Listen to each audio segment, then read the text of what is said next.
xa umntu esoyika xa ndiyazi uba andoyiki okanye nibugona nalo hayi sisimoya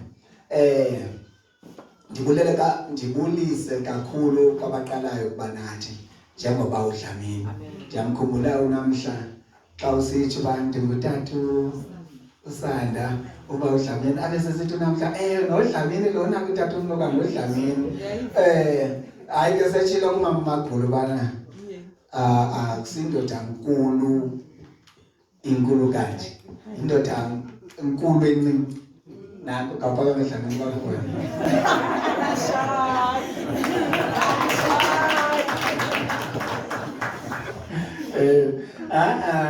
kangibana ke ndamxolisa ke bawo uSanda umama Magula lebethetha apha ndathi ninenhlahla nina nidibana nathi noko sesithanda banqathuva uyabona umama Magula uthebe wayilindezimvi noko ndiyamrepresent uDlamini kwelo cala ngezimvi yeyi kawuphakame kanye ujonge kwecala ifani basasingaka inoba ekuqaleni kwethu sidibana notata abadala bawulisithi Bishop Lusithi nomama abadala ezindaweni bathi yake ungena kwamama benisithi yake ngizofuna ntoni napha yintoni nale bethuna ndize kuyo apha into le ndikuyo apha ndase ngafana ndikuxhupha abantwana but uyithetha kase ethetha kamva bathi yeyi ndithe ngawumamela ndathi hayi uthe sizothetha yena bese sithi hey bendisithi ningabantwana aningabo uyabona but kwakwintetho ke ngapha ukuthi ndingwakwabomva enye into nokuzichaza ngiyalibaleka sorry mna ndingwakwawili ndingulindana igama lami ndingwangapha eXhorha nam ndinaso ke isiduko futhi baninzi oDlamini niyawubhukuqa ufike ngathi ngapha kwabombani ke ukuthi isiduko besasininzi utheni ngathi bazosogqitha nje mna esam isiduko ngusukwini ezam zininzi ke ndiyakwazi uba ngusukwini nini uthi uyava sekuthiwa Zulu kum sizokolisa uba kuthiwa Zulu ndivele nguzulu nami ngasokolisi nawe ke nani ke lungani bani hayi wayithe umzulu nje lo muntu uba nguzulu xa kunini siqhubeka ke sincokola uzayifumana uba ndibabulovane nini ilovane mos liyatshintsha umbala walo ngokwesimesi likuso but nivile kuBishop Lusithi apho uba uyi-theologian ne mna ke ndiyi-Christian uyabona uba siyakhumsha ziyenzeka ezo zinto so kangubana wamka ke njenge-theologian hayi wasishiya phofu ndishiyile mna phofu nam ndishiyoli ke ndinabam ke lam icala ndishiye nami ngekapela and ufanele uba sishiye ngoba ungentla kuthi uyayikapela so ke akubalekiswa amahashe nedonki kuthiwe yeyi iyashiywa le donki leli hashe uyabona ke andizongena kapho ngumhlaba ongentla ke ngokuni engasesikelene ndiyazi bawo uSanda ndiyana ndibe mnandi xa ndibona okanye ndiva ngezifundiswa ziyi-understand into kaYesu ndiyana nditsho ke kula marhamente ndingumntu nam one-profession ndiyi-nurse by profession ndike ndincokole nozakuthi yeyi ufumanisa into yoba yeyi what omnye sincokola kunye uthi usindisiwe ke kayithethayo ndiyana ndithi ke uthi umntu ndingafuna uyingena kakhulu uthi yabona mna andiprescribelwa mna ngumfundisi uba mandithini ndingathini uThixo wandinika ingqondo yokuba ndikwazi ukwehlula ndithi yho izifundiso zinengxaki into endiyithandayo ke kwezo zifundiswa ndithi zinengxaki nami phofu bendintoni ndisisifundiswa. uThixo ndimangaliswa indlela enza ngayo, and ndinayo into ethi kuzo zonke ezi professions, even no ne-psychologist nobani yenye ke category ethanda ubheka eqaleni kakhulu, bade bathi siyabonisa when we say we are the children of God, bathi sine-delusion, siya-grandiose, delusion of grandeur. Omnye ke sasifunda kunye ucolleague sisatrainer uyinesi, futhi ndayiqonda sekumvumana akekho kule nto andibuzayo nalo uyandigqumza ngokwento zalapha, uthi uyili fixed le nto apha kuwe tyhini andingenda ndimkhobele kuqala kayethi ewe ndiyagrandiyoza une-delusion. I-delusion i-definition yayo false fixed belief. Ngoku xa ethi uzama ke undibetha ngoba uyazazi uba ndizifundile ezincwadi azifundileyo, uthi ye uyili fixed le nto apha kuwe, ngamanye amazwi une-delusion uyili. Awunguye lo mntu uthi unguye. Uyawuze i-delusion ke ungaze uyazi bawufeke ngakumbi kula maziko abantu abangiphila ngabentloko awuthi banayo, futhi esithi hayi mna ndingupresident Ramaphosa, ndimuCyril, futhi ke nguye uCyril nyhani apha kuye. Ke ngoku kubo ke bayithatha ngoba sineso sigulo ke ngoba sithi singabantwana bakaThixo. Nini wini usuke na sifike nina wini ufike nini kuloo ndawo ndimshiye, uyayiva. But ndiyithande ke ngoku indonwabisa, futhi ndiyakholwa ukuthi ngexesha kusindisiwe abantu bepha phambi koKristu noba sezulwini ke kasesezulwini kuzabe kukhona across the board wonke umntu. iBhayibhile iyatsho kuzo zonke iintlanga zabe zimelwe pha, futhi nee-professions zabe zimelwe ukucima abathi hayi zange ndikwazi ukholwa mna ngoba ndandikule profession, kuvele unyuko omnye apha phakathi kwethu obhilonga kula profession athi ndinguye.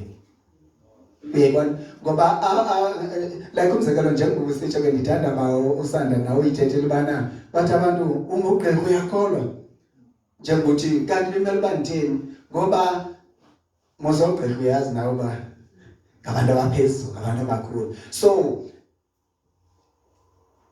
who am I by the way uba ndingasindiswa ndingugqirha? Uyayibona, so umazi uba le nto yosindiso yabantu nje, uyayibona, kanti hayi yeyethu sonke. Inkosi isikelele, niyayiva nahlobo zenkosi, lelethu sonke usindiso. Ndiyithanda ngoba uThixo uyayenza nokuthi usindiso mazange alibeke esikolweni, avela sindiswa amkele uYesu. Ande ayineke ba usanda lo muntu ongazange esikolweni enjalo. Uma Mthethana wayesithi nanini uthi ndibona umbhalo, andiwazi nokuthi bethuna andiyazi, andiyanga esikolweni andifundanga, uthi Lion of Judah yintoni loo nto? Zange alibeke esikolweni, akayazi isingesi. Uba ukhulunywa isingesi akayazi ba uyazi mos uba ngapha kuthi ke kwabovani ukuthi ubukhuluma isingesi uyasoma. Abantu amagqobhoko kenyana noko athi hayi uyakhumsha uthi yini ududu uyasoma enibomvu ilexhosa. Uthi ndibona umbhalo, and lo mbhalo uthi Lion of Judah yintoni loo nto, ithini? Uthetha ngoYesu wethu kuthi usixelele uYesu wethu ngesingesi, sinesingesi thina. Uyayiva, undimangaza apho kuThixo. So ubonisa nje ngokuphandle uba le nto yeyethu sonke singabantu. Inkosi isikelele, ndiyithande ke ngoku nathi kayifike la seyiqonda ke ngoku kakuhle ezeba ezibe sizabantu bonke kuYesu ngokwehlukana kwethu ukuthi sibuya kuphi kanjani. Kasesifika apha kuYesu sidibane centrally, sidibane ezwini sonke, siyeke ubana ithini background yakho wena academically kanjalo ufundanga, sithini isimo sakho. Uyayibona, kwakwezomnotho unantoni, ufumanise uba nathi nakasihlela apha enkonzweni into ezenzeka emabandleni, ufumanise uba indlela ozawuphathwa ngayo iyana nokuthi ungubani, unani. Good people. This is not the way. Yazi iBhayibhile ithi ngexesha uJudas encatshe uYesu esenza idili nabaFarisi, bathi xa kufuneka kwanjiwe beyombamba, bathi kawumeka ncinci uJudas, kasifika phasi sizambona kanjani uba nguphi. Andifuni uvuma ubana kwaba bantu kwangekho mntu ne-idea ngoYesu, but ngoba uYesu indlela isetting ewayeba kuyo nabafundi bakhe, you couldn't obviously tell ukuthi nangu yena makube ngulona yena, ngoba kayena abafundi bakhe ulingana nabafundi bakhe, ne-dressing yakhe almost iyafana nabafundi bakhe, kayiphakathi kwabo ungabo. Awunothi ufika nje ube soyazi ba hayi makube nansi indoda enkulu icacile, so obvious inesitulo esimhlophe ngaphambili, ayinguye noba ngubani. Neplate yakho uba kuyadliwa uzayibona nje hayi yindoda enkulu. Kanganto ba wonke umuntu ufuna uba ngakwindoda enkulu. For what? What are we? Siphi? Niyayibona le nto hlobo zenkosi. So uthini kuYesu? Oyena ofuna uba mkhulu kuni makabe nguyena omkhulu. Amen. Inkosi sikelele. Unjalo ke wena ngokuthetha. Ndicela sityhileni iBhayibhile zethu kwincwadi kaTimothy wesibini uchapter 3. Yebazalwane wake wathi kudlamini ngenye imini ethetha make siziphulaphuleni ezi sharings pirateweni. Hayi ngu-higher grade lo. Andiyazi ngoba enye into ke ndiyathanda ukuphinda ndiyicacisele lo loko ndithetha futhi masibambeni kanjalo. Bawudlamini bawusanda ndithi kandithetha abantu bangoyika ngelinye ixesha abanye kwinkonzo ngenkonzo kumabandla ngamabandla kwakukhomenta phaya eredweni ubana ngoba kuyanele kubekho lathuba balinikayo ba umuntu akaphefumule. Abanye bangacinga into yoba our intentions is to thatha amabandla abantu okanye tyhuthula abazalwane emabandleni abantu beze apha. No. Umnqweno wethu, imishini yethu kukuthi it's just that aba bantu bavumelana nathi, abavumelana nathi phese bavumelana nenyaniso.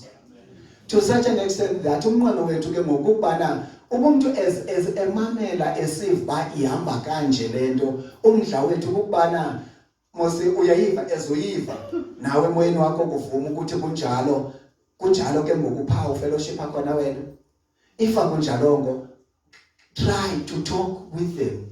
Bana good people nansi umnqweno ukubana sonke ngoba into esikuyo mfundisi tatami ukubana ufumanisa into yoba eyona nto noba sendishumayela nto umfundisi uyile eyona nto zayiphakamisa more than anything yile bandla lam. Why? Ngoba sonke kulaa ndawo ukhonza kuyo simbumzimba kaKristu, silibandla likaKristu.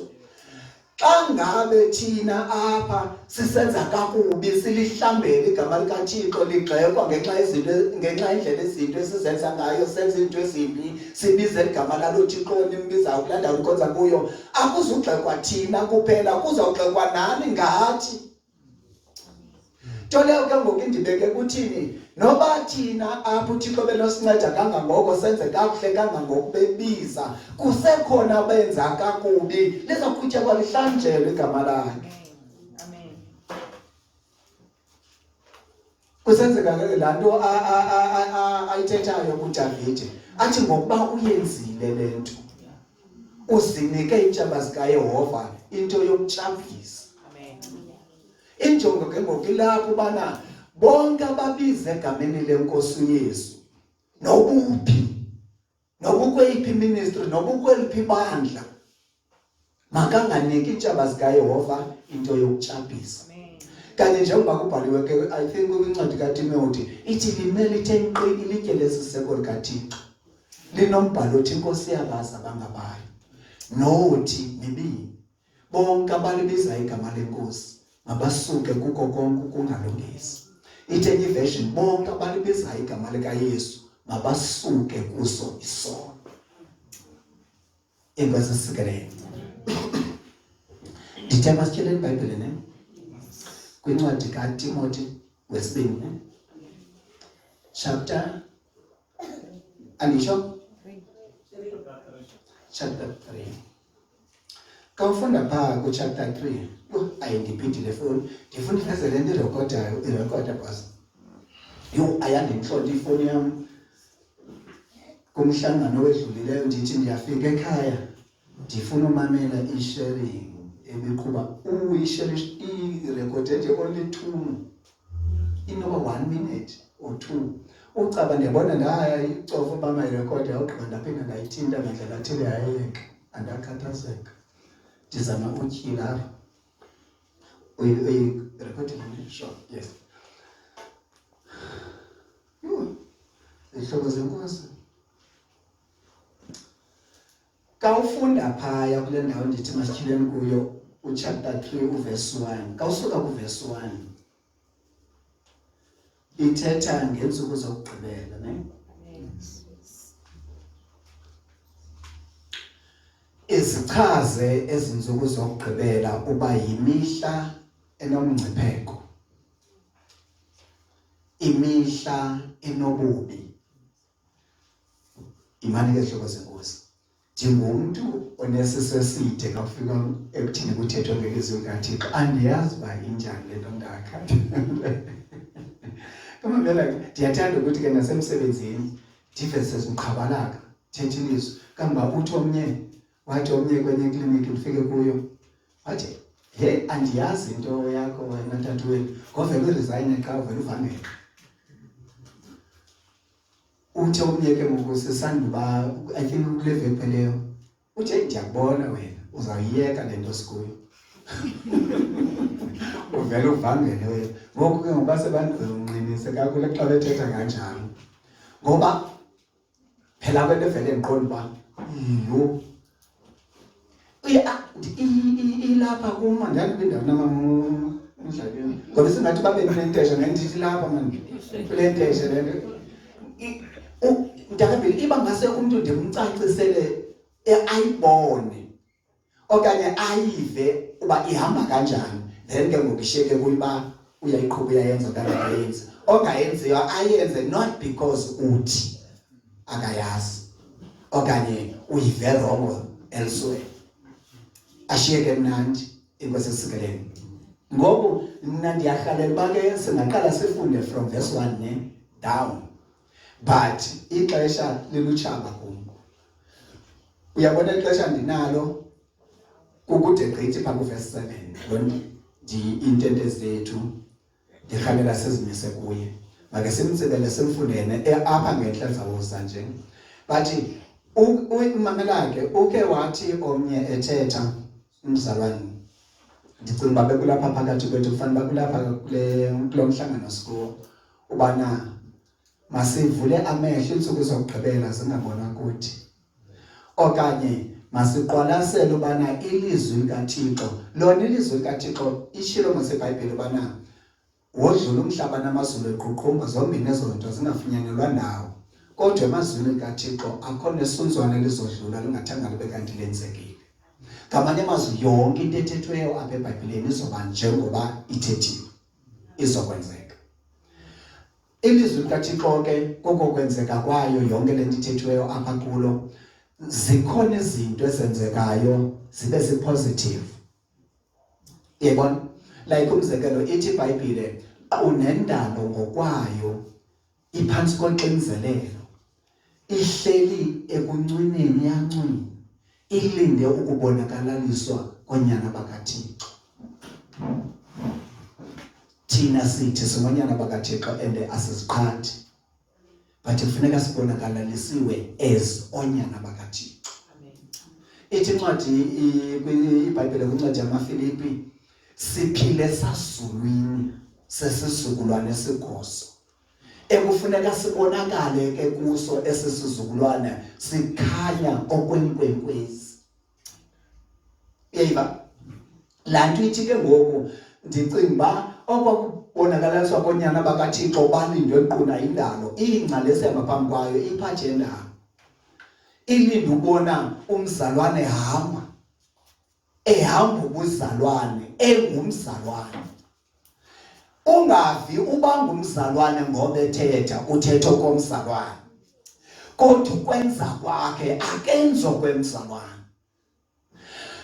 Uyathetha uba ungumzalwane uva xa ethetha ethi ungumzalwane, kodwa izinto azithethayo azinto ezidibene nobuzalwane. Amen. Yibethuna ezinikhula nihamba nizazibona izinto. Nditrayine apha eMthatha General ubunesi bam. Siyahamba ke emawodini pha siyabekwa ngokwenyanga. Kwenye game sise ematernity ilenda ingezansi abantwana neonate ne la portion neonate. Sendinensuku ndilapha. Ayike kusemthandazweni ekuseni. Yey omnye wabasebenzi angathandazi. Ndithi kukho umuntu othandaza kangaka utsho ukuthi kumuntu okholwayo. Wathandaza to such an extent njengoba senze iline nje against the wall. Then change. Ba. Who is she? Ngophi? Sendinethu bamozindilabo lewona. Ndiyabaza abantu abalapha. Although ndingayazi background yabo yokukhonza kwabo, but ndiyabazi babanjani. Ngokokwazi kwabo babanjani andikayiboni iChristian. Safuna yona. Mabuya afika namhlanje. Nguye uthandaza kanje. Unjani abewothi ngumratu, uyena ngumratu. Ndathi ndi-allocate kwenye game etheatre. Uthi u-EN pha etheatre. Yebethuna likude izulu. Kasisaxokiswa nangosister Spanbani. Usister Spanbani usinzile. Uthi yena likude izulu. Okosisaxokiswa nangosister Spanbani. Why nango? Abanye bebengaxoka ngoba bahleli bengamagxoki bephile ebuxokini phansi kwekumkani yobuxoki. Kodwa nalona wekumkani yenyaniso. Yabazalwane, iBhayibhile ithi uSathane nguyise wawo onke amaxoki. So uba ndiphila mandithi ngoku ndingumzalwane ndaziwa ngobuxoki. Kodwa ndingumzalwane ndiyaphikisana nobuzalwane. Ubuxoki obundihamba kubo bundikhupha out ebuzalwaneni okanye phakathi kwabazalwane. Nike nive iBhayibhile kayithi uSathane xa exoka uthetha ulwimi lwakhe.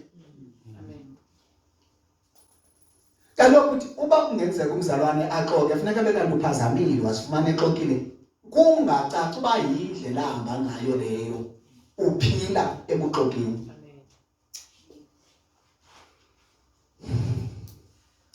Make sifunde verse 7. Yena nto bendithi ngumuntu onesiso esithebethu. Apha kulena yami iBhayibhile uthi behlala befunda bangaze phofu babe nako ukufika ekuyazini inyaniso. Bahlala befunda, hayi bayafunda bona. Futhi kuyaqhubeka ukufunda kwabo. Kodwa nangona behleli befunda abade bafike ekuyazini inyaniso. Ibeke kanjani enye version? Aba ke bahlala befunda kodwa abaze bafikelele ekuyazini inyaniso. Aba ke bahlala befunda kodwa abaze bafikelele ekuyazini inyaniso. Ikhona enye version ethetha ngokwehlukana kwezi.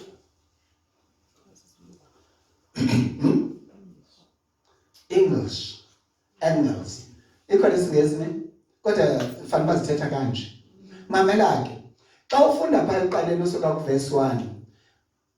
Ngandithanda ke version eyayisithi kunobubi obuhlalele ukuthi bubekho ngensuku zokugqibela kwixesha lesiphelo. Ndithi nje qaphaqapha phaa. Ithi phakathi kwezinto ezokwenzeka abantu bazaba ngabantu abangathandi bazali. Ithi ndifuna uthetha le ndaba ithi amaxesha okugqibela iyawuba ngamaxesha anobubi, amaxesha anomngcipheko. Icacise ukuba kuzoba abantu bezontsuku okanye belo xesha bazobe benjani, abangeva abazali, abangenambulelo, abanga-appreciate into, abantu nje, abantu ka uyifunda iBhayibhile le ufumanisa uba aba bantu siphila phakathi kwabo. Okanye ixesha leli sikulo ezinto zithethwayo zezenzekayo. Elaqopha ke ndandithetha nalo lathi uThixo linika ingqondo yokokubana likwazi ukwehlula okuright nokwayo lifanele liyasefa thina xa sishumayela. Le ngqondo yokokubana siqaphele izinto ezinje uthini uThixo elizwini lakhe.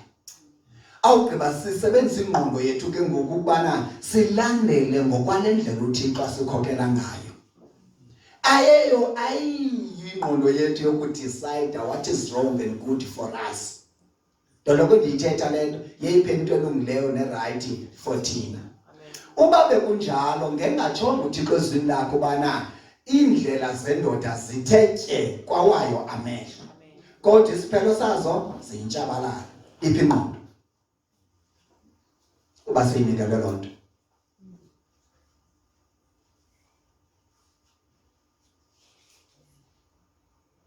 Xa ethetha kwenye indawo uthi oko makube inkonzo yenu yasengqondweni. Ukuhlala niqwalasela ubana ninikele imizimba yenu ingamadini aphilileyo kuThixo. Idini elingcwele, idini eliphilileyo, elingcwele nelikholekileyo. Oko yinkonzo yenu yasengqondweni. Ngamanye amazwi sebenzisani ingqondo yenu ukuhlala niqwalasela izinto zenzeka ngale ndlela uThixo azibiza ngayo njengoba esitsho.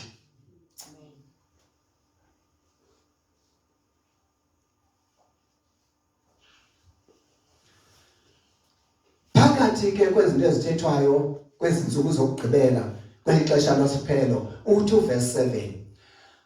Aba bantu okanye abantu ngelo xesha bazawuba ngabantu abahlala befunda. Kodwa nangona befunda abade bafikelele kuyazini inyaniso.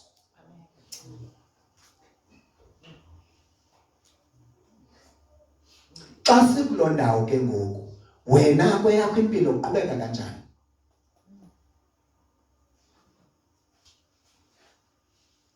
Ndithetha laa nto ithi wena ngokwakho ngomlomo wakho ungabe uyakwazi ukuvuma ukuba izinto zivayo ngokwentshumayelo eziwayo phezu kwentloko yakho ziyinyaniso. Futhi wena ngokwakho nomoya wakho ungqina kwingaphakathi lakho ba le nto uhlala uyiva yinto ebefana uba uyayiva. Yiyo nawe wena ngokwakho xa uthetha uthi ndiyeyise ukuba le nto ndiyivayo yile nto uThixo afuna ndiyive. Ingaba ke impilo yakho itshintsha accordingly?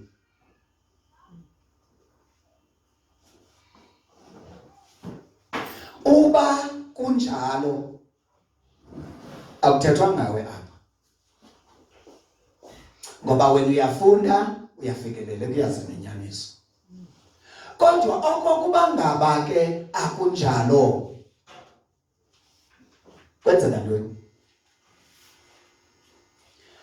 Akungeni insuku zokugqibela ziphila kuwe?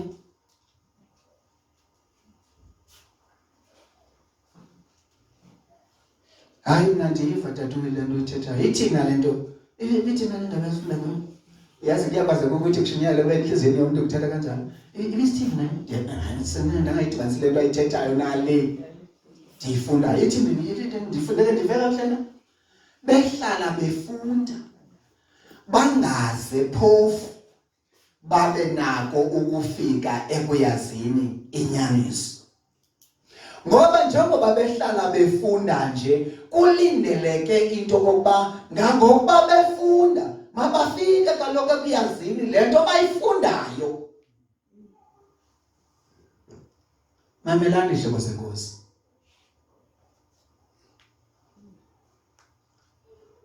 Ukhona umehluko ekufundisweni nasekufundisekeni.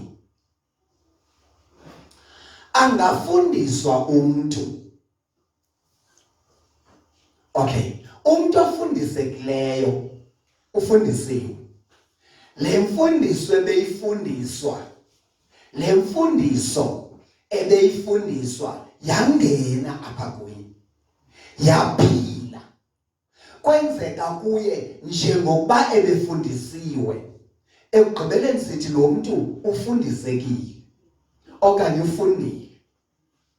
Kodwa kuyenzeka ngelinye ixesha afundiswe umuntu mama uMagula. Kodwa ngexesha lokubana ibimele bakuphila imfundiso ayifundisiweyo kwixesha lingaphambili kuphila enye into echaseneyo nale befundiswa yona. Masithi kanje naba bantu babini bebefundiswa kunye ngumfundisi omnye. Ubumfundisi munye iqinisekile noba nemfundiso izawubanye ileya yakhe. Lihambe ixesha befundiswa kufuneka kufikelele ixesha lokubana kuvele imfundiso libifakwa kubo. Xa kulapho sithi kaloku abantu babini you look like okay. Nanku omnye oqala ufundisekile sisimpesha. Wenza ngangokubana efundile ngokwemfundiso ebeyifunene. Ugxa wakhe wenza ngokuchaseneyo. Singatsho kugcwala umlomo into okubana abafundiswanga ababantu. Okanye lo wenza ngalandlela ithile akafundiswanga. Ebekhona xa bekufunda ufundisiwe. Akafundisekanga.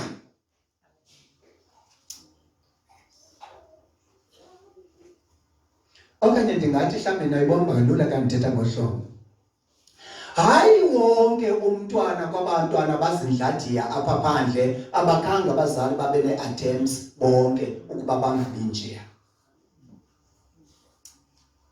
Abanye bafundisiwe khange bayamkele ingqeqesho ngexesha iqhubeka. Baphetha benjeya. Abanye bayana aba sibabona bengabantwana to choose. Bayithobele ingqeqesho. Mamela ndikwenzela umzekelo. Ngexesha sikhula utata wayengamnensanga ebomini bam. Ndizomazi ngoku sendimdalanyana. Ngexesha ndisakhula ndisemncinci yamama yena mntu ngandimazi wayekufutshane kum. Utata sebenza Goli. Umama wakandibethe ndiqonda uba ndimamela kakuhle amagama wathethayo xa ndibetha. Ndinento ethi Ntakajozela akungomamam. Suppose ndiyakhuliswa njalo okanye zokhulela njalo lo mama ukhohlakele kangaka undibetha ngohlobo. But zange ndake ndeva amazwi achaza uba ndibhilonga somewhere. Kwade kwabe kanti kufikelele ixesha loba ndifikelele kuthina hayi mani ngumama lo. Mamam yena ngqo, mamam yena lo mncancile lapha bemabeleni wakhe.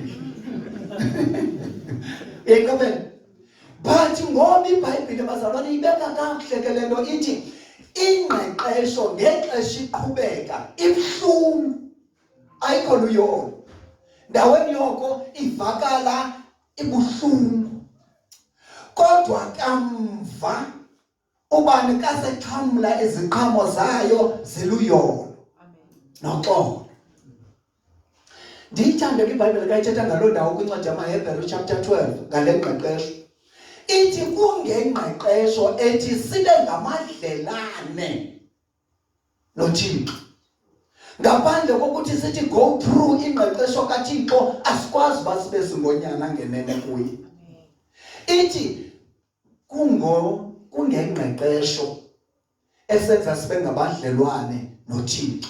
Ngamanye amazwi ubunyana bethu kuThixo buphuma ekubeni umKristu ethe wathambela inyaniso imsuke. Bonke abantu abangamaKristu okanye abazibiza ngoba abangamaKristu kodwa bahlala befuna izinto zenziwe ngale ndlela abafuna ngayo. Abafikelele ukuthi babe ngababantu uThixo afuna bona kubo. Amen. Oh bethuna.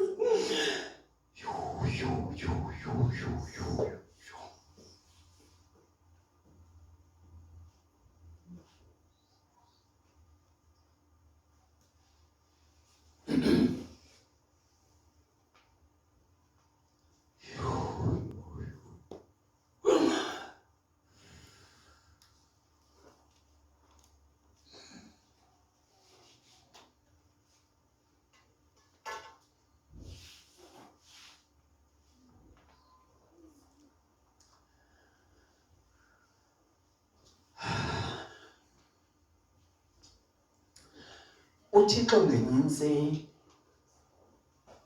uthetha kumngelizwi lomntu. Uthi thambelani inyaniso.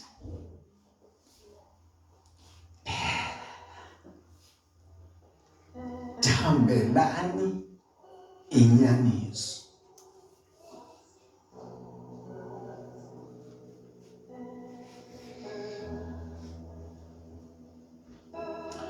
uYesu kwincwadi kaYohane chapter 17 uyathandaza. Ithi iBhayibhile uthandazela abafundi bakhe.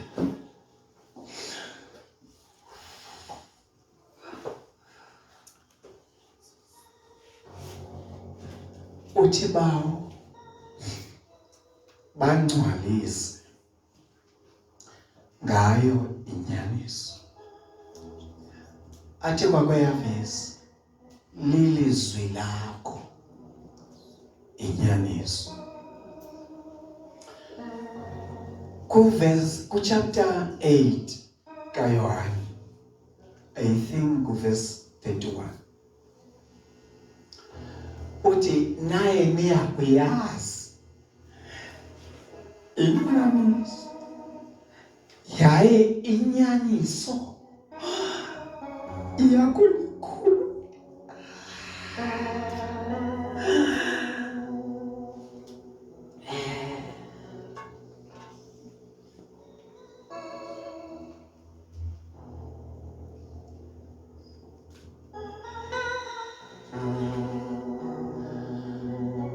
iBhayibhile ithi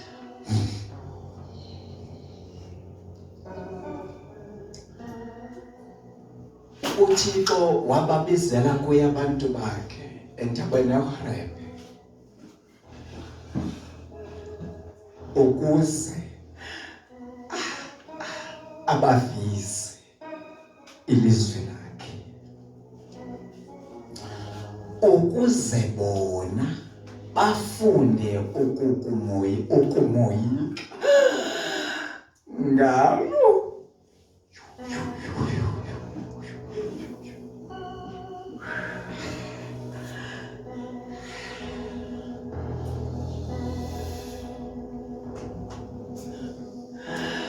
Ngamanye amazwi uThixo uma esinika izwi lakhe akasinikeli nje uba sibe sibooster uba thina sikhonze United Saints Ministries. wathi usinikele ubathina sisebenzise lona ukumoyika. Yazi lize lithi lizwi lakhe uThixo asikukona oko ukundazi. uThixo ubiza ntoni na kuIsrayeli ndekuko kumoyika?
Kunomshumayela lapha eBhayibhelini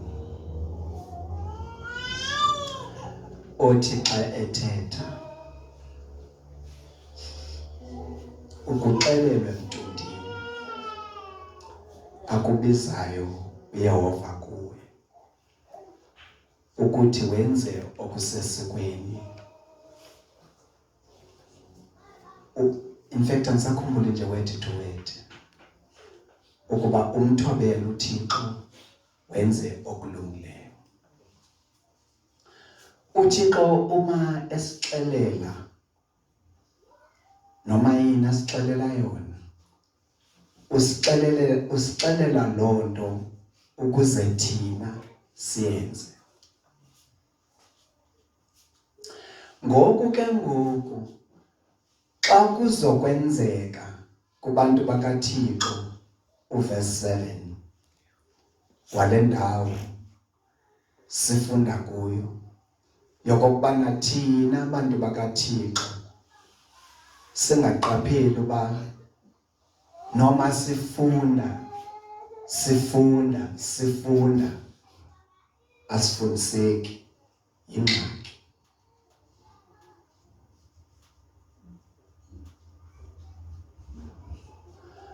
Uthi uPaul ma ethetha ngezinto ezikumela kunje ndiniseze ubisi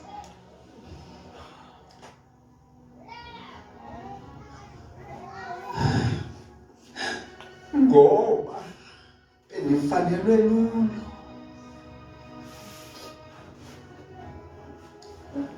kodwa ngoku benifanele ukutya okuqinile, kodwa andikwazi ukuninika ukutya okuqinileyo ngoba nisafanelwe lubisi.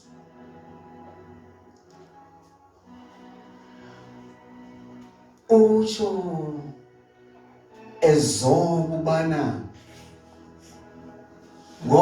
ngoba kaloku idithi kwenye indawo masigqithe kwizinto eziyingqalo sikhule ekumazini uThixo. Ngamanye amazwi noma sifundiswa sifumana bethuna kuthena izinto zingacaci nje kodwa nendlela izinto ezenzeka ngakhona ku general living ziyasifundisa, simele basiyafunda kuzo. Umntwana uma eqala isikolo, thina siqale kwa A, lo sekungu grade 1 ngoku. Baqala ecreche. Noba ngu grade R ke ndikhane kuncane, noba uqala ecreche izoba ngu grade R, izoba ngu grade 1 ke ngoku, 2, 3, 4, 5 njalo up to grade 12.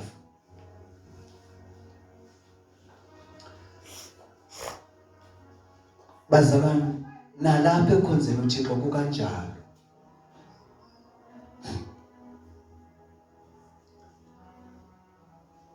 Ebengeke silindele into yoba umuntu ebesindisa izolo namhlanje nepulpitini uyafundisa. Ngaba sijonge senze disaster. Ngoba phambi kokubafundise kufuneka aqale naye afunde. Nemfundo ke inamabakala kanjalo, ufunda kancinci. Mamela, kwenzeka ntoni phaya? Okoyona ebefunda say creche grade R, usifuna into zaba grade R, bamgqithisele kwelandelayo.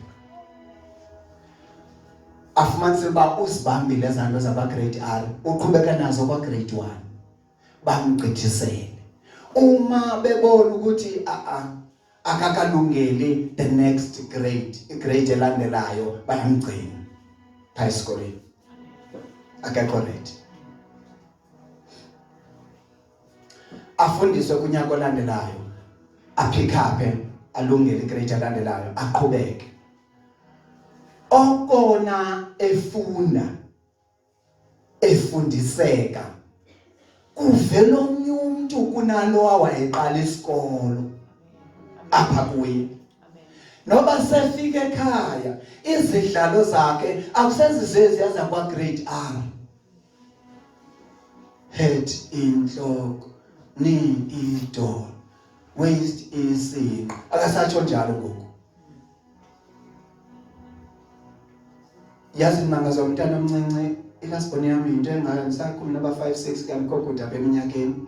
Wayekade senzo ku grade R, head inhloko, nose impum, nongoku ukwenye grade elandelayo. Ndithi nithetha naye ngenye imini. What do you mean? What do you mean? Ndithi hayibo.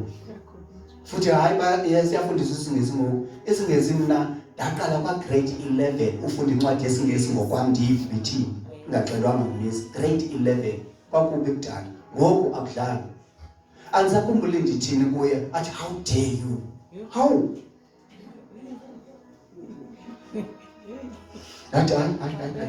Hayi senilungise English yeni. Kungenjalo bangisenzela ingxaki. Inkosi isikelele. Ithi nalo nditsho thini into esiyaziyo sikukayo singabazali. As eqhubeka ne-grade, sibona omnye umuntu not lo wabe ku grade engezansi. Utheni ke ngoku abelisindisweni kungaziba njalo? Ngoba okona ndifunda fanele uba imfundo le ndiyifundayo nayo iyaveza kupha omnye umuntu apha kum. Sihlobo izwi likaThixo, ithi iBhayibhile ilizwi likaThixo liphilile, linamandla, liyasebenza, liyawenza umsebenzi. Hence noba ku-argyishwa apho okanye kuxoxwa phi, kuthiwe kutheni kube nje abazalwane, kutheni abazalwane besenza le nto, kutheni abantu abasindisiweyo besenza kanje, asikazusindiswa. Thithi noba bangenzani, ilizwi likaThixo tested, liyasebenza, liyawenza umsebenzi. I-problem is with those who do not want to change. Ingxaki inaba abantu bangafuni ukutshintsha. Into embi ke ngoku bazalwane kukubana banike iintshaba zikaYehova into yokutshapisa. Yo, ibe ngathi ayisebenzi le nto, iyasebenza. I don't care what is your experience around it, iyasebenza. andandaba nobubone bani esenza kanjani, yona ilizwi likaThixo liyasebenza. Khaliyana nokuthi the recipient, lo muntu okufuneka lisebenze kuye, yena uphendula kanjani kulo. Ingxaki ke yile yenzeka kule verse 7. Bahlala befunda, abaze bafikelele kuyazini lento bayifundayo. Kwincwadi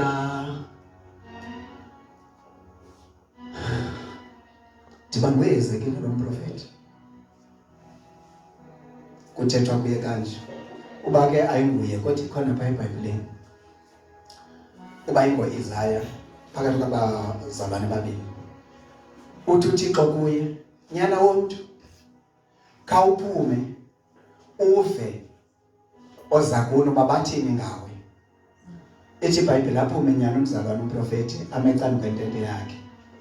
Iqhuba iBhayibhile ithi nanko omnye uthetha kummelwane wakhe.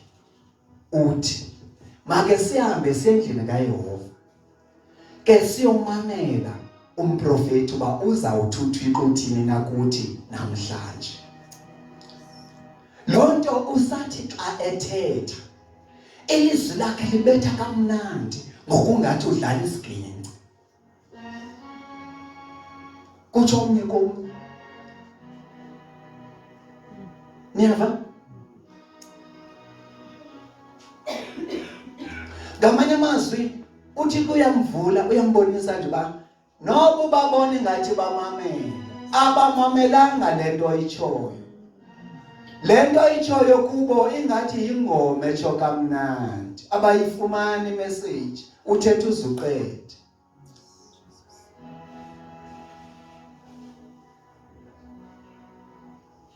Uthetha uduqile.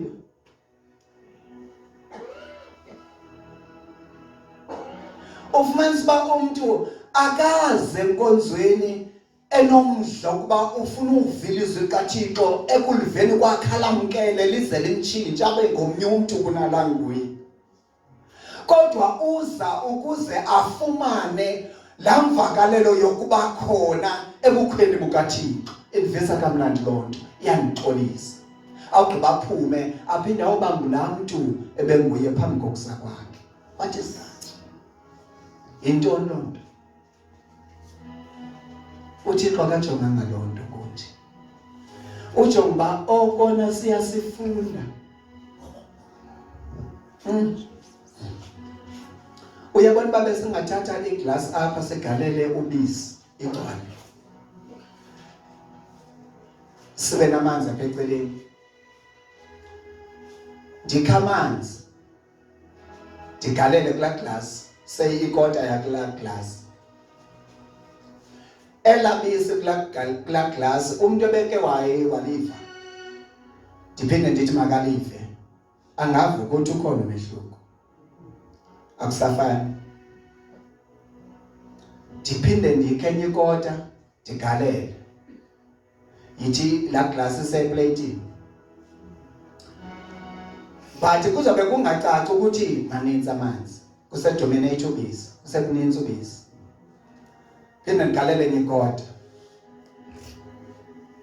Izawuqala phambi kokuba uyibone ngamehlo ukuthi ukhona ondonakele. Uqala avakale kwi-taste. Akuselulo labisi, lolubisi qha, lungxengile. Thatha ngoba nguwe la jake nobisi. La glasi enobisi. Kugalelwa amanzi lilizwi likaThixo. Siqhubeke sigalele kancinci kancinci. Izawuspilisha mosila grass. Iyachichima lapha eplatini phansi. Kuzaba kwixesha apho ongathi 50% manzi, 50% bisi. Ihafu libisi, ihafu ngamanzi, liqwaqwa.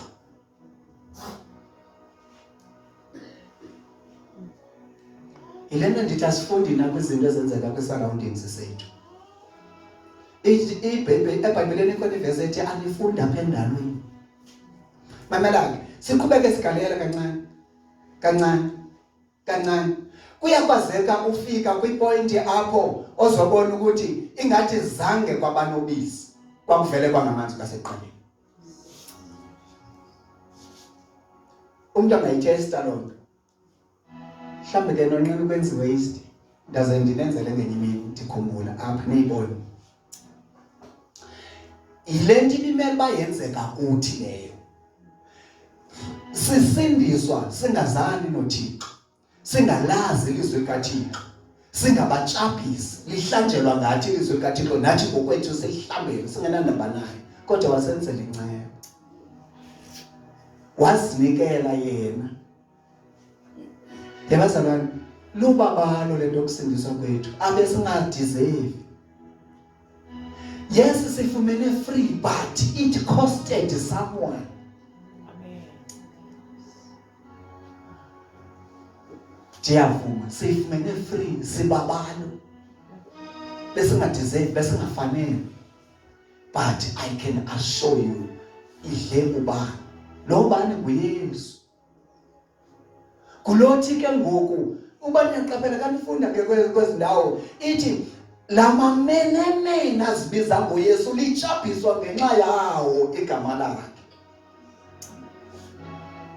Lento ke ngoku ifuna into okubana make sibe ne-insight uba yintoni lento sikuyo. Ithi iBhayibhile nenyuliwe. Nenyulela uba nivakalise isomo sakhe. Ubuhanji idithi kwincwadi kaIsaya uThixo senyulile uba sibe ngabantu abasisihombo kuye. Ngamanye amazwi uThixo wathi eva afuna usiqhayisa ngayo ezweni umise thina ufuna ibone kuthi. Yabazalwane, iBhayibhile ithi kunengilosi zihlala zilangazelela ukubona ukulunga kukaThixo ngebandla. Kodwa ibandla lisengxakini, lihlala lifunda, alide lifikelele kuyazini inyaniso. Kwawude kubeni.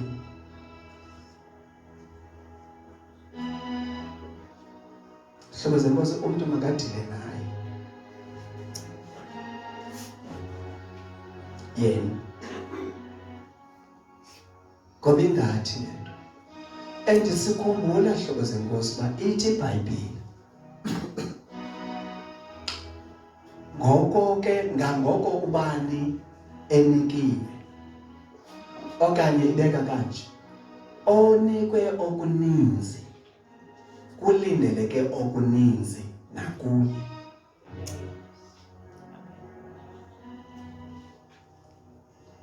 Ngoba ngangokuba ubunikiwe. Iyaziwa kakuhle lento ukuthi kuba lento akunikeze yona inako ukukhupha lo muntu amfunayo kuwe. Bathi abantu mamululo sithi benembali ngembali ezimbi ngabantu abangomama ngamakhosikazi abefundisi. Amakhosikazi abefundisi abagili imikhuba babuye bazothanda zagqithe enkonzweni. Kodwa athi kodwa uMamulo sithi akekho ofana naye. Ungababala bonke lo makhosikazi abefundisi, ungawabala onke lo makhosikazi abashumayeli, kodwa ndinoMamulo sithi engimazi. Akanjenga lento ithetha.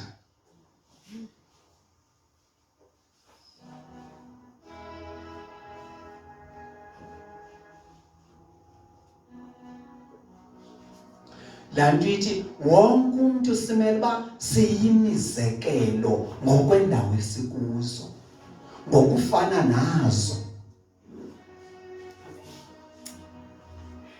Uba njengoba ndingumuntu oyinesi nje, uba ngabe bonke abantu bethetha kakubi ngamanesi bagadalala abo bantu, nabadlule ezandleni zam bathethe ngokugadalala. Andiyonesi phaqa, ndinoYesu, ndiyinesi plus uYesu. uba ke ngoku ubunesi bam behlulekile ukundithambisa izandla njengoba ndidibana nomuntu ethe usilele ke naye uYesu naye wehlulekile andiqondi andifuni uvuma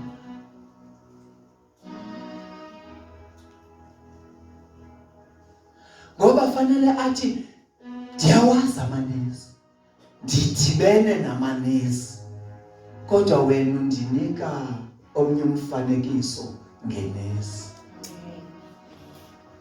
kangangoba ndirhalela ukukwazi kangcono ungubani waphi uphila kanjani utheni wena ungafani yes niyafana ngeuniform niyafana ngokuthi nokuthi but awufani mani but aliyazi bazawuthi awufani kanjani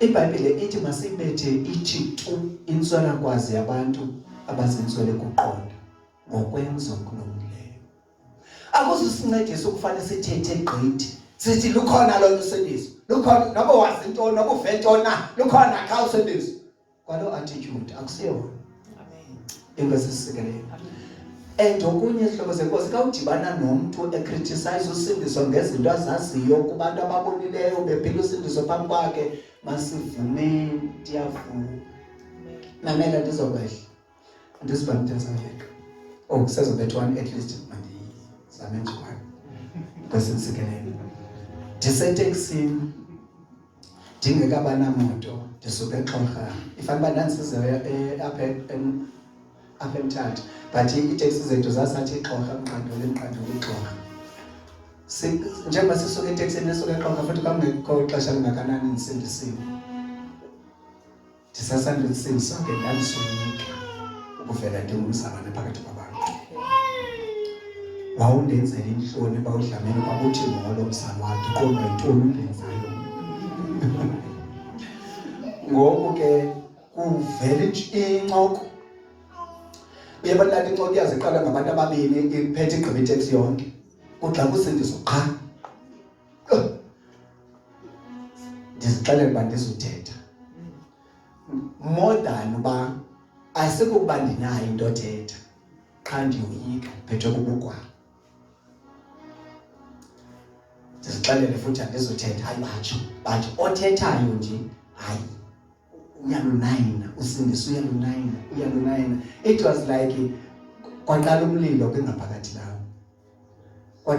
kwingaphakathi lam iqhubeka nje ndingomba ndithi ndiyazikhondeyina andifuni ukuthetha it was like izosuke izithethelele into ithethayo ndifuna uthetha ngoku ndatshintsha into yoba andifuni uthetha ndiyafuna uthetha ngoku sathetha kanjani kubekeke ntoba mandiqale kulokucala kwam ndimqwethe ndiphendule yena yaphetha indima othethayo bonke babe against usindiso bethetha unothanda ngosindiso into ezihlambelayo but the taxi sathi se-reach destination was down quiet kodubele mna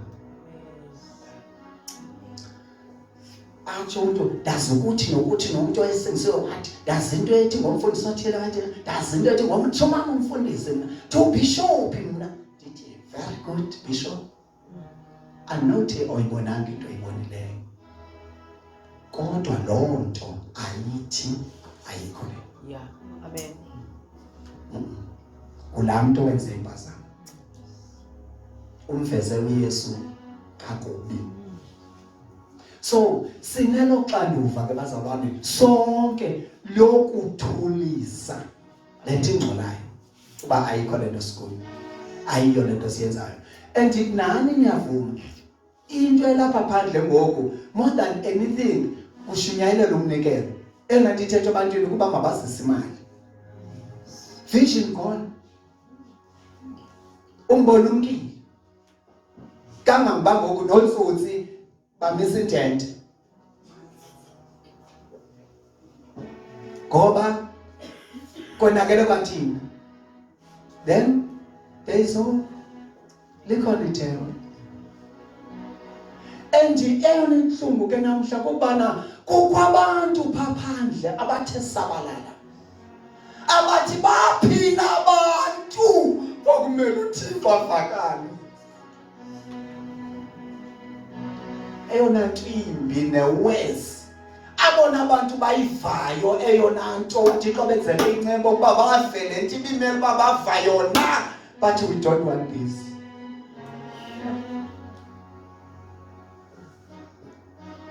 We don't want this. This is too much. Asifuni lena thina siyifuni kanje ibaxiwe.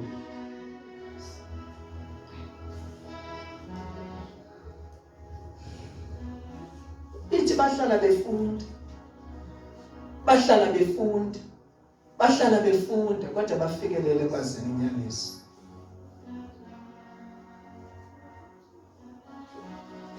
Thina sihlala sifunda singafikelele kwazini inyaniso. Kodwa kwathina namhla siyanqina uba umba wokufundisa uyingcunge. Ngamanye amazwi akekho ofundisa njengaye. Kodwa emvelo besifundisile ngelo zinga eliphezulu esilivumayo nathi ngokwethu sihamba siyophila okwabantu abangafundiswanga. Yehlobo zenkosi ezimbalini zami andikamdibani nemeko apho kuthiwa uprofessor uphila ngongathi akanayo kwale degree nayo. Bonke oprofessor bahamba ngokobuprofessor babo. Bonke ogqirha bahamba ngokobugqirha babo. Andikayivimba lapho kuthiwa ugqirha lo uphuma izandla uthini, kodwa kambeka kuba kawugqirha gqirha. Kawuthatha istetoscope asibeke ebunzi. Athe suka bese divesitol abeke nanto yakhe. Phefumla. Andikayivilo mbani. Ayisenjuba nini uba seke nayiva ndingathi hayi seyikhona tata kumbotini. Andikayivili mna. Okay, nake nava ukuthi ugqirha usibeka apha istetoscope ilapho ugqirha afake endlebeni. Efake endlebeni ezindawo ezinye ezingakuwe amane beke efubeni. Phefumla. Vala mlomo. Phefumla vale mlomo ngoku. Yabona masini ngaqaqethela. Bengathi ndingudokotela nyana endandingomXhosa. Kwabantu baphambayo dokotela. Bangafuna uzaba ababethu ogqirha. Bafuna andikalona andifuna lona kodwa hayi nafuna ugqirha enase kwendiyo. Umlungu athi ufuna uphefumula ke ngoku ngoba akazothi phefumula njengami. Phefumula. Soza sibeka. Awukoze uyazi ba mhlabhitho ngumcimbi. Asibeka. Okanye athi edolweni. Okanye athi kulihlangu beka besapha inyawo lakho abeke hayi andikeva kanjani. Basibeka endaweni zazo. Uyayiqaphela? Yilento endithetha yona ke ngoku. Uzawuthatha umzalwane ke ngoku umbeka apha phakathi kwabantu ungasindiswanga uba makaveze usindiso. Angakubhatyazela umzalwane. Usuqonda uba unenhloni. Nake nayivinto uba ube nenhloni kukuba umuntu uyamazi. Uqonda isingase kwabe dabe kanti njengomuntu ongaziwayo uba siyazana. Kwakusisi wayenjalo sisatrayina begeneral. Uyawuzathi uphakathi kwabantu nihamba kakuhle. Athi ngolo mzalwane wami owili ndiqoqa yena into eyayivele indenziwari kubana abantu abamaziyo bazawucinga ubuzalwane bam bunje ngobubakhe. Aveke bewathanda amehlo abo bantu banosindiso olungelulo. Bakuthi nalapha ekumpembezeni ngosindiso. Thuthuzi, axela loo nto kaloku, axela loo nto. Senziwe cha into ingaphakathi. Undiye babonakala kanjani into ingaphakathi. Bayaxoxa abaxoxi. Into ingaphakathi nyani leyo nake leyo sibona yona ngaphandle. Ubumphakathi wakhe ubungulomphathe kathi kumele banguwo ngaphandle ngesibona into engcono. Mamelani ndiza kwehla. Meso sisibhozo ngoku bethu1. Ndikhale bakathe bethu1 ndibe nisukile. Ndikunika indawo yakho. Lo msebenzi uThixo uqalayo okanye awenzayo apha kuthi awuqali ngaphandle ezibhatyini then ungene ngaphakathi. Uqala ngaphakathi uphumele ngaphandle. Kwakudala ndamangala uba ithi mina le nto. Uthi lo mzalwane ubalisiphuba yebethuna ndiphuba abazalwane besipeyinta sipeyinta umphakathi siyapeyinta sibhizi. Uthi ke lo mzalwane xa ebalisa ingathi kunexesha kuzawufika ngalo uDlamini and ngeli xesha sileqa into okokubana ngeli xesha uDlamini azawufika ngalo azafike sigqibele upeyinta ngaphakathi sapeyinta ngaphandle sibe kanti sigqibele completely. Yena funeka afike umcimbi ume ngendlela. Ngoku ke ngosibhizi siyaleqa apha ngaphakathi siyaklina sonke kanye kanye. Uthi ke ngoku apha azonmangaza khona sithe ngasiphuma ke ngokuba masiye nobetha umphandle siyazi uba we are done. Umphandle is like inside. Umphandle ufana nomphakathi sowupeyintiwe. What is this? What is this? And something came up. Ubana, we need not to worry ngomphandle wethu. Sifanele singabi naxhala ngomphandle wethu ukuthi sikhangeleka kanjani. Into emasinakekele yona thina ukuthi ngaphakathi lethu linjani. Once okanye xa sithe senze ngaphakathi lethu layile nto uThixo afuna lona umphandle will follow suit. Yeah, ke bazalwane bethu. Ayo iBhayibhile nale ithi imihambo yethu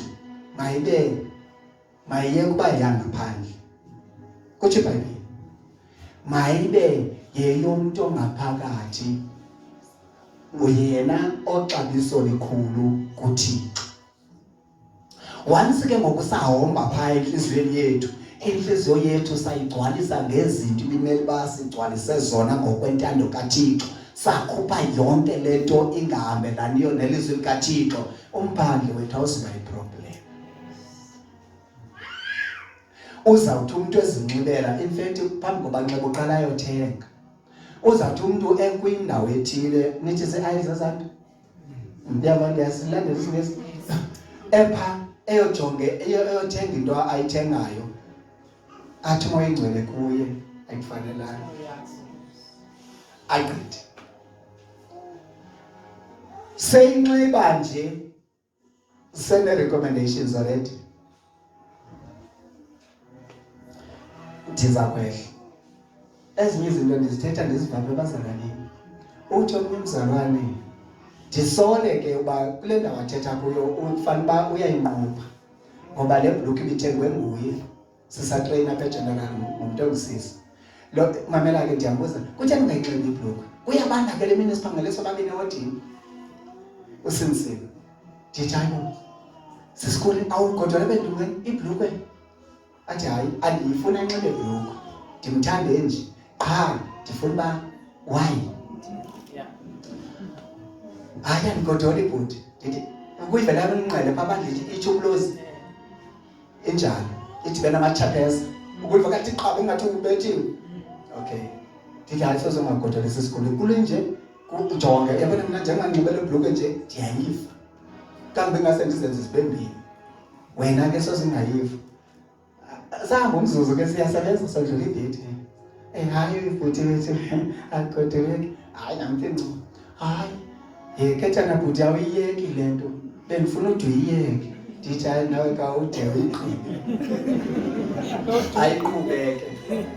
Athi kethana bhuti le nto ndibuza yona ndake ndayitry ibhlukhi. Kwathini sesikhule wayemdalanyana ngapha kum qha usinsile siyazana uba sinsile. Ndayinxiba zangavume tu umoya ingcwele ndiphume erumini yam ndiyinxibile. Ndade ndanikeza uba andifanelanga. Mna ndithi ke kandithethayo mna kandizicingela unendawo umqalele mos mhlawumbe kuba sasemsebenzini mangiqalela phaya kunxibeni mina ndiyafuna ukuthi yayithenge nguye akasoza afana athi tu sopha evenkileni ndiyazi kum okanye umamela mhlawumbe omnye angazabethwe ukungaqhelani naye aphethe nisishu kutsho kwakhe uyakwazi ukubana uthi ufuna into kungekho ndibitheni oyaziyo ngaloo nto kodwa uthi ungazinikela kuye attention yakho ise kuyibufuna yona fembethiba yazi bela valwa lidlali uba ngafuni ba kwenzekani ithini into hayi ungafani enye into ibe leyaqa yovala ngelinye ixesha kuya nokuthi uThixo uthanda uthetha kanjani nawe ngenye into atsho phandle phela athi not for wena and kayithi not for wena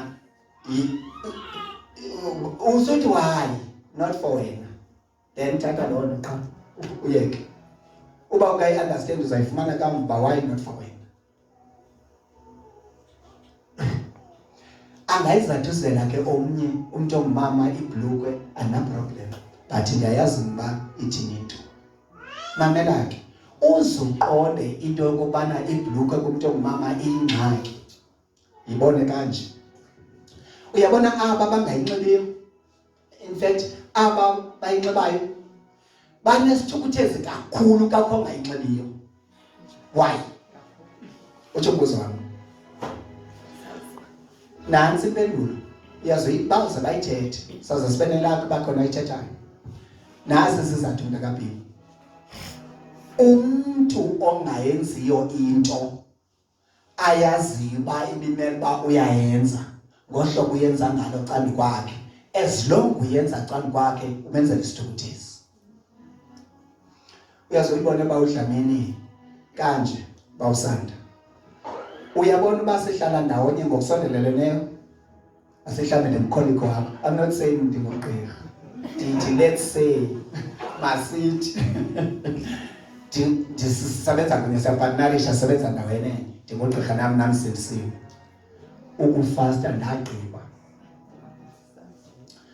elekubufasta intshumayelo yenza kum ingapha kokuqonda is unbearable ndizawubaluliva kuwe uba don't do it nawe njengam I will be comfortable mhla nawe wayeka njengam then we will be fine as long as you practice it uyanditormenta ndide ndiguquke ndizenyanini qha ke ngoku le nto ifuna umntu ke ngokomnandi apha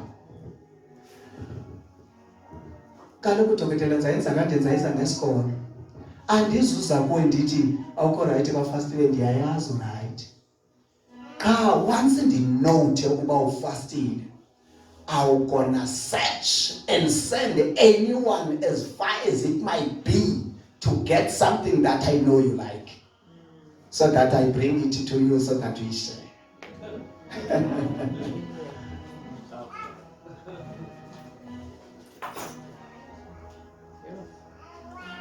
any closest friend can do that. I mean the one. Wasinswe. Yes, angamsebenzisa uSathana nongasinzwanga to try you. Uyabona? But don't really trust even the one. Lo mlumkele.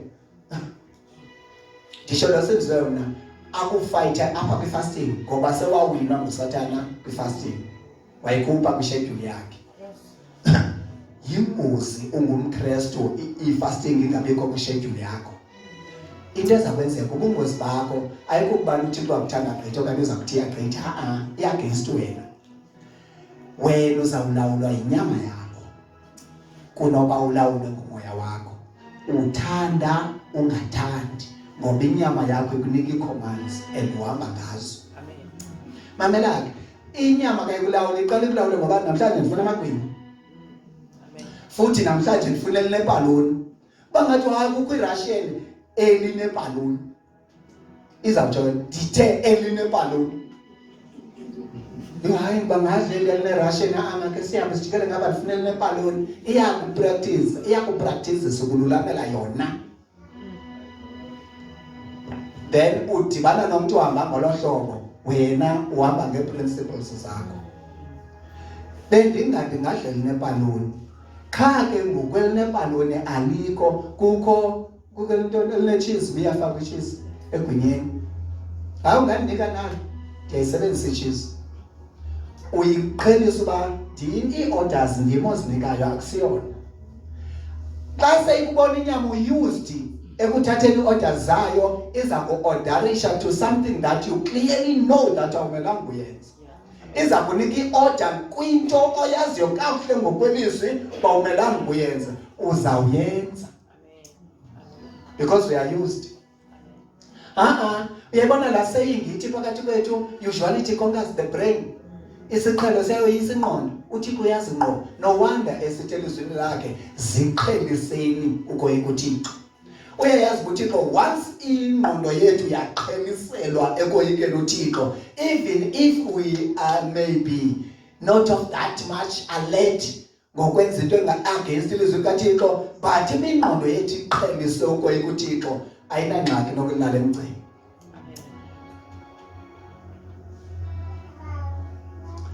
But ingxaki ikhona. Abantu bahlala befunda, kodwa abade bafikelele kuyazi nenyaniso. Ibambekela vesi ithi naye niyakuyazi inyaniso, yaye inyaniso iyakunikhulula. Uzawukhululeka kanjani ke ngokuhamba yazi inyani? Ngoba yiyo ene-freedom kuthi. Yile nto uThixo wayeqononondisa ku-Israyeli. Wathi semnikile umthetho entabeni eHorebe, uIsrael wavuma ngokwakho uba Moses ngeke makungaqhubeki silive lizwi sizofa Moses. Makube nguwe oyayo kuye thina sibuye ufa. Moses yonke into ayithethileyo sizawuyenza. Kwakutheni ze kufuneka ekwenziwe impindamthetho. Waphinda wayiphinda uThixo impindamthetho kutulolono. Ngoba wayeqononondisa uba Israyeli soyiwelile iJordan awugqibanga. So ungenile elizweni walima Israyeli awugqibanga. Funeka ugcinwe lilizwi. Uhambe ngokuba ndifuna ntoni andifuni ntoni phakathi kwenu. Kukho ivesi ethe eBhayibhelini kwiDeuteronomy uthi uThixo zingcwaliseni. Makungabikho into ingcolileyo phakathi kwenu ezintenteni zenu ngoba uThixo uhamba phakathi kwethu.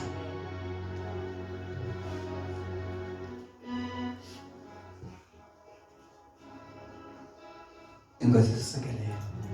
Ke ngoku xa behlala befunda abantu bengathi bafikelele kuyazini le nto bayifundayo, inkululeko yakho yaphi?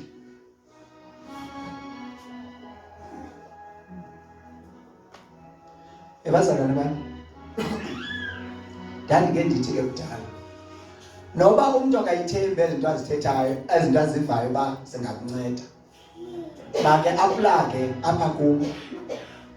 Sukela ndazixelela uba ndiyaziphulaphula ento niziva, ento ndizivayo nam ndizivile, ento ndizithethayo nam ndizithethiwe kum.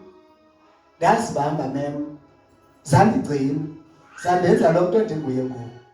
And I don't regret. Niyavele kumsho? Andizisoli. Inkosi isikelele. Le nto ke ngoku ndiyana ndithi Mthabi, noba uyiva wena as uyiva, but it does not make sense to you. Yes, it may not make sense for the time being, but I guarantee you, you will see the difference. Then when you see the difference, you will know. Nobody will remind you, but you will know. But since you started to focus on it, it worked for you. Then again, from there, then you will need again to make a decision or a conclusion then on your own. And take a little, yeah, ditena ngoku inaba wathi uyaphapha ke ngoku uve ukuthi akugqirha. Yo, yemfundisi kule nto yabantu yokujonga istatus nothuka komnye umfana sincokola wasematoleni walapha eGqunu uthi yazi ngoku into ekhoyo ngoku even abashumayeli sebeshumayela bajonga ukuthi ungubani wenzani ithini profession yakho kuthiwa ke ngoku singo big fish sizi-big fish umuntu ehleli nje ulaqaza into yobana xa ebona ungudokotela ingathi angakushumayela uguqukuze kodwa abakwakho ezakwazi ukusenga kakuhle. What is that? Good people, not good. Inkosi esikelele lithiwa ndim anti kaloku wena uyithembe le nto ngoku ndithi ke ngoku khawuyithembe ngoba ndisitsho yaqona ukuyitry uyilinge ndiyakuqinisekisa uba ekuyilingeni kwakho uzawubona umehluko ede uboneni kwakho umahluko akuziba ndimo othi uyibonile uyasebenza wena uzawuyazi uba yiyo lenze umehluko. Ndithi ke ngoku uthathe sakho isigqibo ke ngoku xa kulapho uba udecide kuthini ngento zivayo. Loo nto yenzeka phaa phezu kwequla uYesu edibana nomsamariyakazi. Uthi lo msamariyakazi asawuthethelwa iindaba zakhe nguYesu athi ima kanjani ndiyabona uba unomoya wobuprofeti. Wamshiya wathi esixekweni lethuna nangu umntu othetha iindaba zam ndingamxelelanga. Babuya abantu ngobuninzi bazozimamelela bathi tyhini siyivile nobuyithetha but asisamamkeli ngoku ngenxa yelitshiwo nguwe sesiziqaphelele zethu. Eseqhubeka ethetha bafumene umntu ufumene into zakhe aqoma nguye. Inkosi esikelele. So kukwixesha ke ngoku efuneka into yobana yile nto ndiyikhuthaza into yoba uba ayinike msonto ayithethi into le nto khawuyithathe ngoba ndithi yazi netyala lenkomosi uthi ndalotshwa ngumfundisi wami phofu uzawuthi kasawuthetha ndandiba uyandilontsha qha ndathi ndingangena kulo mlontsho ndafumana uba tyhini yiyona yona akandenzelelelanga. Inkosi esikelele sihlobo zenkosi into efuneka siyiqaphele ke ngoku kukubana ezo ufunda nempilo yakho mayithi uyafunda. Uthi uYesu mabenjenje abantu ukucinga ngathi bathi singabafundi bakaKristu amagosa emfihlelo zikaThixo. Ayithi masithi ebantwini singobani ithi bona mabathi ukucinga ngathi. Ngamanye amazwi sizobenza kanjani phela abantu bacinge ngathi? Thina sizabayeka bengako nje. Thina siphile le nto siyazi. Thina senze le nto siyazi uba simele basiyenze. Thina singenzi le nto siyazi uba simele basiyenze singabazalwane. Yena sithule ukuthula kwethu kuzamxelela into amakayicinge ngathi. Hayi nabazalwane andikholwa endaweni ningaziba sisi. Haleluya amen. Amen. Ndingumzalwane. Hayi. Suka no need. Yes, andikho against kubantu abenza kanje. Abanye abantu ba-active ne angashumayela agqiba ipaseji no problem. Qha mna into endifunayo mandikuvuthini. Kongathi uweneke niqaphela amaxesha amaninzi uba kwenziwe ifuthe ekhantwini. Haleluya haleluya. Ubona uba ungakusithi bethuna hayi man please pause hold. Abantu kabasikelele kangabanye abantu besukuma pha tell them pastor I hear you hallelujah. Uqonda ingase nginake ndimbane ndithi yima uyamvuthini. Go deeper. Uthini? Ngoba kungase umuntu akaphole okanye anganirashi ndihambe naye ndive le nto ayithethayo. Kutheni loo nto kunjalo tatwini? Kungoba uthi uYesu kuhle ukuba nizazi ezi zinto kodwa nabanoyolo xa nithe nazenza. Into ukuzuyazi funeka umuntu akuzinzela akupholele. Kangangoba ubunombuzo ubuze uyibambe uyazi phambi kokuba uyenze. Soze uyenze into ongakhange uyive ongaqinisekanga ngayo awuyibambanga uyivanga kakuhle. So yile nto ke ngokubalulekile into yoba into uyifunde uyive ithi ndiyayiva ithi uyibambe. Yabona ke ngoku ukumhlaba omhle uthini uyenze. yile nto yenziwayo ke ngoku apha kula verse 7. Uba bahlala befunda beqhubeka befunda kodwa imfundo le bayifundayo iphuma pha kubo, kwenzekani? Asizufika ndawo. Inkosi isikelele. Kanti ke ngokuba ukufunda kwethu kutranslator okanye kutranslateeka ekwenzeni kwethu, kulapho kubonakala khona ke ngokuba ikhona indima ehanjwayo. Kaloku mama uBhile, emvelo uba ufikile kulo mhlangano, akulindelekanga umama uBhile oyophila ngokwala mhlangano odlulileyo engakhamba kudibane nalo. Impilo yethu ngoku kulindele into okokubana ekuqhubekeni kwethu ireflect ubana izinto ebezithethwa apha zifike kuthi, sazibamba, sazigcina, and kuyophila kwethu siyophila ngokwabantu abazivileyo. And remember, khumbula, sotyafiswa ngumntu ongayivanga into eyivileyo. Oh, hayi, ndisuke ndasuswa omnye hayi ngumzalwane nawe usinisiwe, xa uye wathi hayi usinisiso lwam liyazibaxa izinto. Oh, uba bevile ebengawubatsho,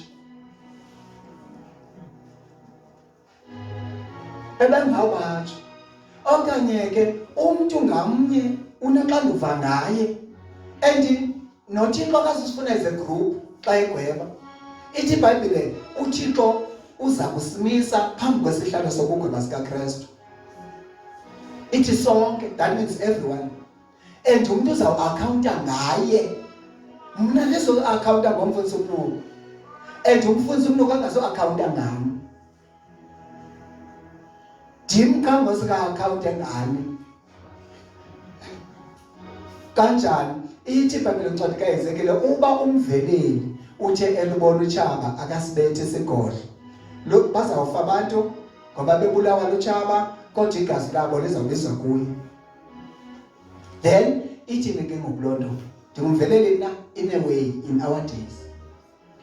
Abaveleli iyabalebale ke say ngela xesha lakudala kwakuhlala kumuntu osentabeni evelele all directions, konke amacala unephondo pha. Bayazi aba balapha ezantsi bangathi abonuphondo unotshaba lubonayo eqaphela. Ngoku uba umfundisi uthe etyhilelwe nguThixo bamarhamente afana benza kanjani, aze yena angayithethi loo nto ngolo hlobo, abenzelelele enzela uba bangakhathazeki ze bakhuphe imali, bazawutshaba betshatyalaliswa nguSathana, kodwa uThixo igazi labo uzalibiza kuye. Fundisi yabantu kaJoseph ngexesha kaJoseph, ngexesha usenzela ifavor amarhamente, ucompromise inyaniso, uzibeka emgibeni wena. Ngexesha wena ngelakho uzenza uba babe mnandi okanye ube mnandi kubo. It's better bakucaphukele, wena ube uthethe yonke into ubuyithethile, wenza yonke into uba uyenzile, then umuntu uzoziphendulela enkosini yakhe. Inkosi isikelele. Kodwa ngomnqweno wethu wona kukubana uThixo esinceda sisiwe intshumayelo kuthi, sizamkele, sizivumele, sisebenze le nto uThixo ayifunayo kuthi, kuvele kuthi sonke aba bantu uThixo bafunayo. Inkosi isikelele.